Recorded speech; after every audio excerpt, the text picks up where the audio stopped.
Selamat siang, Assalamualaikum warahmatullahi wabarakatuh. Perkenalkan saya Siva Anggita Nurrahma dengan NIM C1 Channel 20019. Di sini saya akan menunjukkan tutorial pelaporan SPT tahunan dengan formulir 1770SS. Pelaporan 1770 SS ini digunakan oleh wajib pajak. Yang pertama, penghasilan tidak melebihi 60 juta rupiah tiap tahunnya. Yang kedua, bekerja pada satu pemberi kerja.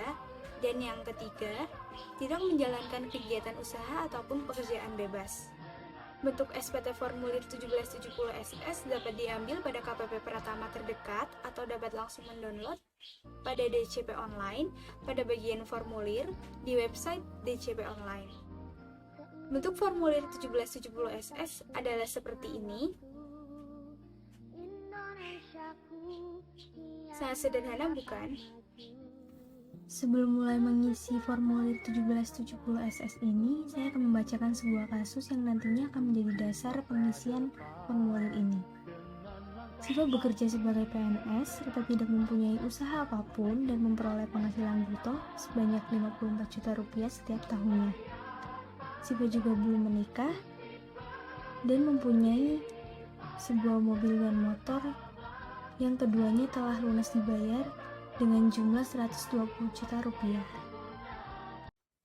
Setelah itu saya akan menjelaskan beberapa bagian dari SPT formulir 1770 SS ini. Yang pertama ada bagian tahun pajak, yang selanjutnya ada identitas wajib pajak. Pada bagian A terdapat pajak penghasilan.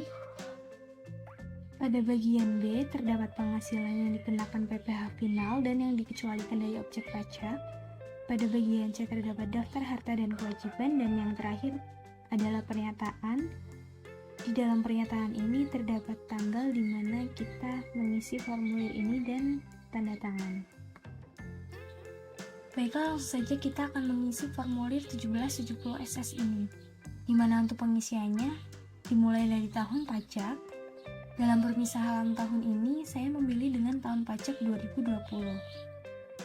Kemudian setelah itu, kita mengisi identitas wajib pajak. Di sini terdapat nomor NPWP dan nama wajib pajak. Untuk nomor NPWP saya tulis dengan 09254 2643 470 000 dan nama wajib pajak Siva Anggita.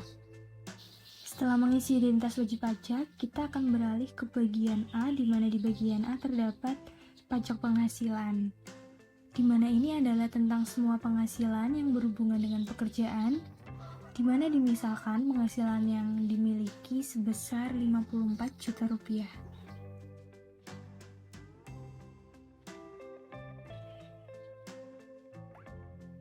Kemudian jika tidak ada pengurangan, maka kita tulis dengan 0. Selanjutnya terdapat PTKP, di mana di sini terdapat 3 status. Yang pertama ada TK atau tidak kawin, yang kedua ada kawin, dan yang ketiga ada kawin serta penghasilan digabung dengan istri. Di mana dalam permisalan kali ini saya akan menulis dengan tidak kawin sama dengan 0.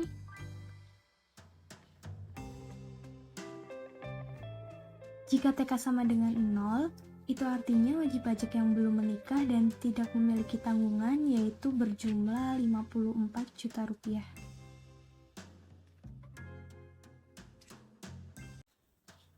Kemudian kita akan melakukan pengurangan terhadap penghasilan terhadap PTKP, yaitu sama dengan 0, karena 54 juta rupiah dikurang dengan 54 juta rupiah sama dengan 0. Selanjutnya kita akan mengisi bagian pajak penghasilan terutang. Pada penghasilan terutang pajak itu adalah sama dengan 0. Sama dengan 0 karena PKP-nya sama dengan 0. Pada bagian pajak penghasilan yang telah dipotong oleh pihak lain, dalam pengisian ini kita juga didasarkan pada bukti potong. Bukti potong yang kita dapatkan dari pemberi kerja.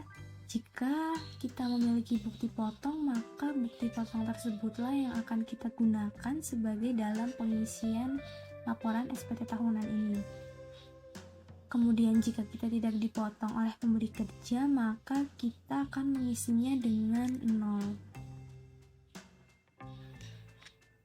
Selanjutnya, karena kita tidak memiliki PKP atau penghasilan kena pajak, maka kita akan menulisnya dengan 0. Setelah bagian A selesai terisi, kita akan melanjutkan pada bagian B, yaitu penghasilan yang dikenakan PPh final yang dikecualikan dari objek pajak. Di mana ketika kita dikenakan pajak final, kita akan mengisi bagian B ini. Semisal tidak memiliki penghasilan yang dikenakan pajak final, pasti akan menuliskan dengan 0 dan 0. Kemudian di sini juga terdapat penghasilan yang dikecualikan dari objek pajak. Jika tidak memiliki penghasilan yang dikecualikan dari objek pajak, maka kita akan menulis 0. Kita lanjut pada bagian C, yaitu mengenai daftar harta dan kewajiban. Saya misalkan di sini daftar harta yang saya miliki seperti pada kasus di awal, yaitu mobil dan motor, yang memiliki penjumlahan sebesar 120 juta rupiah.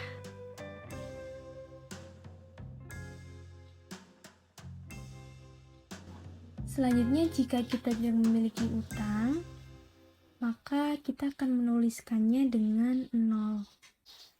Dan untuk yang terakhir, kita akan melakukan penandatanganan pada SPT tahunan, karena ini merupakan sebuah pernyataan bahwa yang kita isi tersebut adalah benar, kita yang mengisinya. Kemudian di sini saya akan mengisi tanggal dan saya misalkan tanggalnya adalah 18 Februari 2020. Setelah kita mengisi tanggal, bulan, dan tahun, kita akan menandatangani SPT formulir 1770 SS ini.